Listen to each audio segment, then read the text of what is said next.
The town of Arkham is first mentioned in the H.P. Lovecraft short story The Picture in the House, which appeared in the National Amateur Volume 41, Number 6 in summer 1921. It would reappear to various degrees in several Lovecraft stories, with its iconic landmarks such as the Miskatonic University and Arkham Sanitarium being added and expanded upon with each new appearance. Lovecraft drew a sketch map for his own reference in 1934, which includes many familiar names, assuming you can read his handwriting. Joseph Morales would restore this to a much more legible form in the 1990s, going through several iterations as people sent him corrections. But back in 1970, Garn Wilson had produced a new map for the Arkham Collector, a science fiction horror fanzine edited by August Derleth. This greatly expanded the area, adding in a huge amount of geography north of the river, although it is not clear if he just made up the detail himself or if he was referencing any of Lovecraft's notes. Going off on a tangent, Arkham Hospital is first seen in Batman number 258, dated October 1974, written by Dennis O'Neil and drawn by Irv Novick. Over the years, it would be referred to as Arkham Hospital, Arkham Asylum, and Arkham Sanitarium up until 1979, when Arkham Asylum became the default name, coinciding with the institution's move closer to Gotham. Much of its backstory would then be created by Len Wein during the 1980s, and there was even a set of blueprints given away in Shadow of the Bat number 1 in June 1992. In 1981, American role-playing game publisher Chaosium, known for creating RuneQuest in the 70s, released Call of Cthulhu, a tabletop role-playing game based on Lovecraft's writing and his Cthulhu mythos. It would greatly expand the mythos in numerous sourcebooks and adventures, notably Arkham Unveiled in 1990, which was a gazetteer for the town of Arkham and featured 4 scenarios set there. This included a brand new map of Arkham, which you may have seen people stealing and putting on playmats and the like. The book would be republished a number of times as the compact Arkham Unveiled, which didn't include the 4 scenarios but kept the handouts. The very same Chaosium would publish the groundbreaking Arkham Horror board game in 1987, which was one of the few cooperative games available.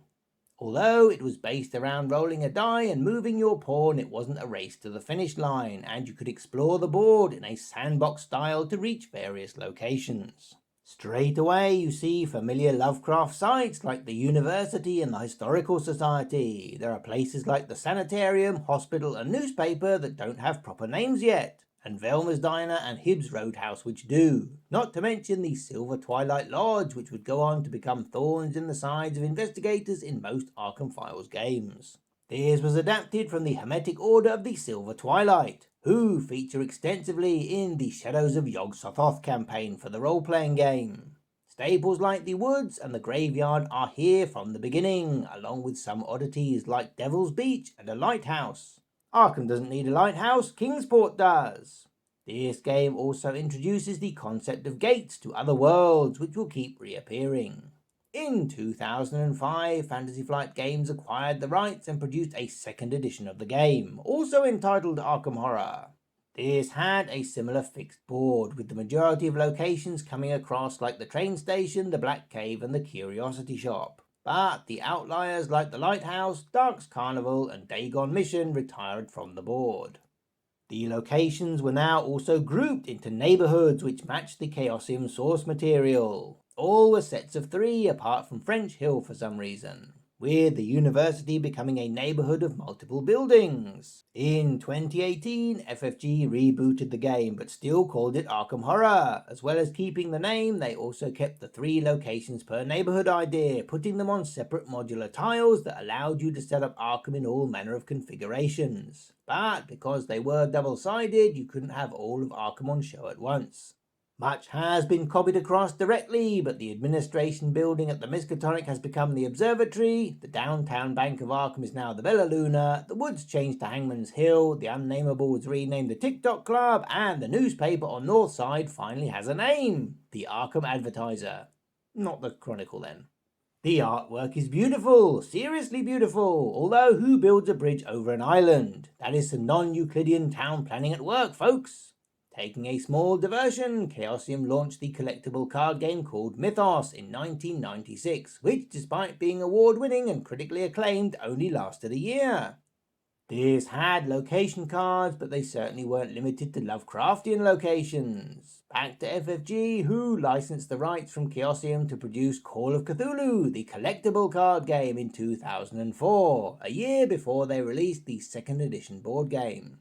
They then restarted it in 2008 as the world's first living card game, removing the random aspect of the distribution model so it was no longer collectible. It ran for 8 years and had 1 billion expansions, which is entirely moot as they didn't use location cards, not even in the Secrets of Arkham expansion. In 2016, Arkham Horror the card game was born, abandoning the competitive aspects of all the previous card games and becoming fully cooperative, just like the original 1987 game and the RPG.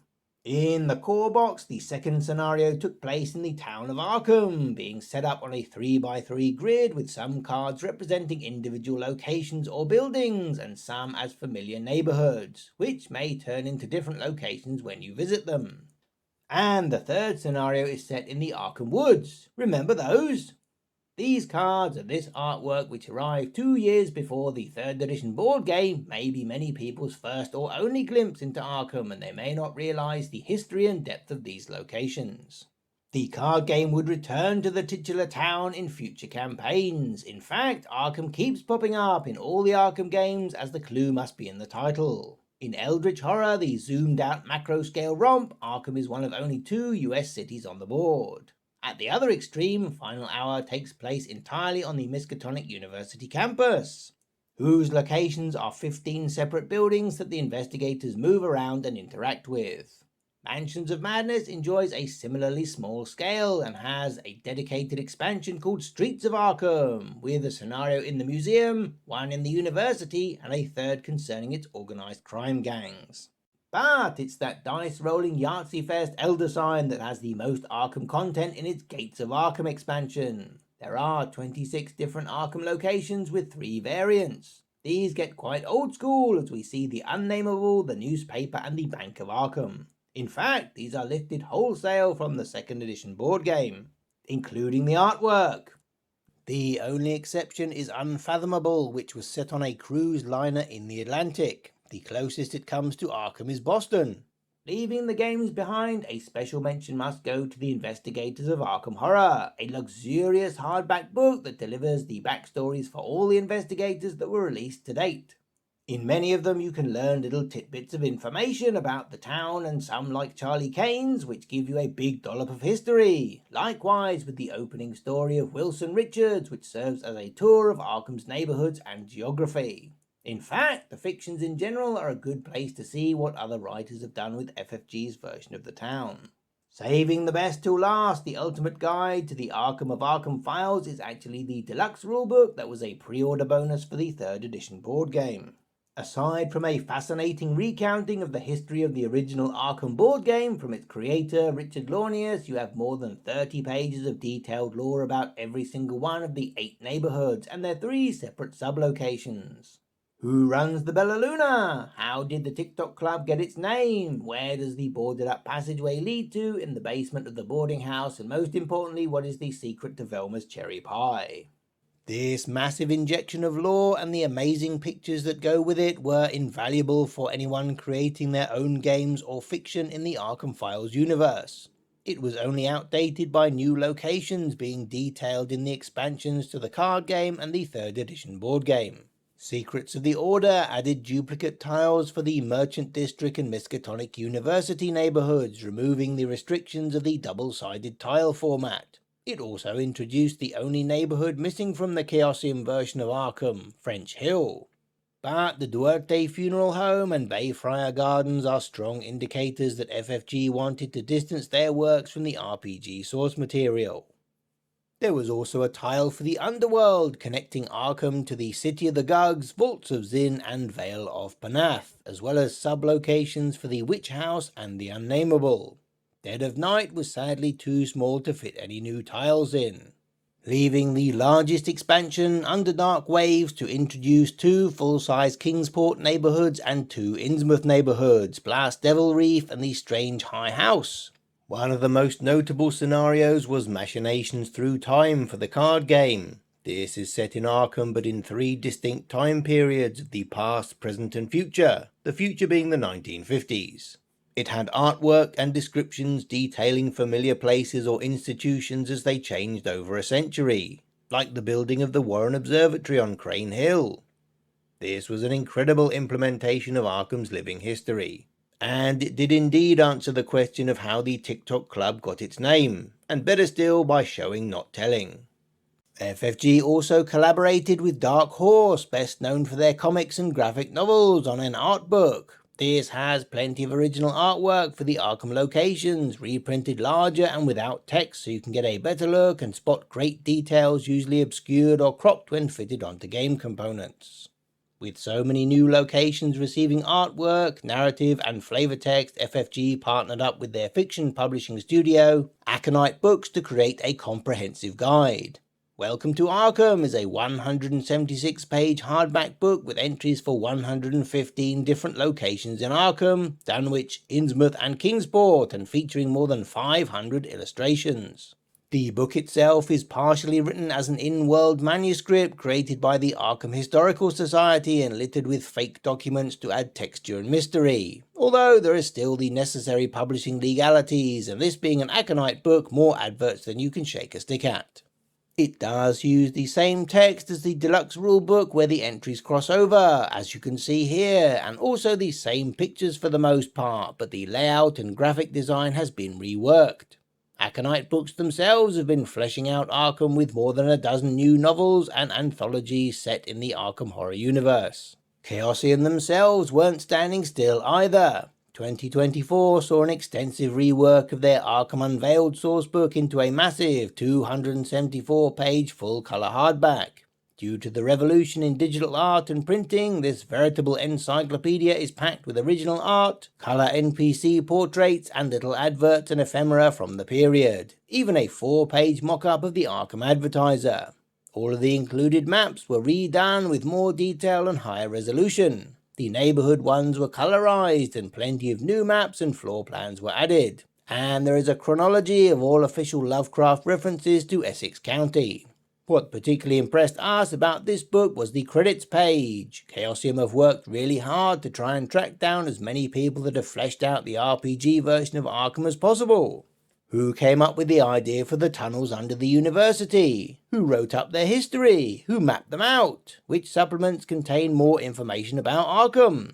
A tome of this size has more scope to deal with the wider Miskatonic Valley geography, as well as topics such as the climate, history, and the social clubs and societies of Arkham and its university.